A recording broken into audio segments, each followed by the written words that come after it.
Governo liusi Ministério Obras Público tarjetu ona katak molok tina ring rua nulu resing neng remata aldia no suku sireia território nacional acesso hotu ona ba eletricidade.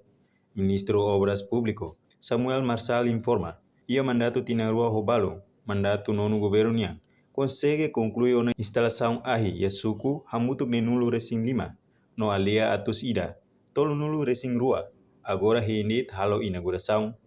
Enquanto ia tinang oi, Ministério se aloca orçamento hori instalatan, ia alia atus ida walu nulu resin tolu. No se acumula ba ia pacote nem nulu resin ida, neveda daune concurso hela, no aprovisionamento lao ona.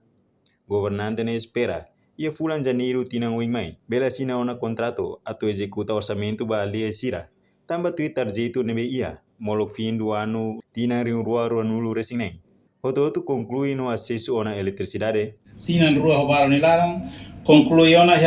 ia nível de suku ninian né hamotu ho 65 sucos ho 132 a 33 aldeias nebe conclui ona finaliza ona tina nilarang ende tatu ba inaugura ga cerimônia si hatamba tina noin ita aloca no orçamento ba hamotuk 183 aldeias ho ita se acumula vai a 61 pacotes nebe que concurso halo aproveitamento laona ita espera kata que janeiro em laram bele assina una contrato para bele executa orçamento ba aldeias nia então ita nia target né para ia fim de 2026 bele a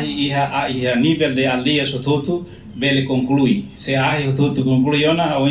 ao sentido se la problema tan ho temi de escola balu siragiha saúde buat sarna hutu bele kari kita bele conexão no bahia escola sarna beke siragiha ia parte fale reportagem Imaculada TV Televisão Timor Post. Janela informação ba emohoto atau tem informação atual dia kliu kita haluha hane botão subscribe like halo comentário no fahe tutang ba media sosial hotu.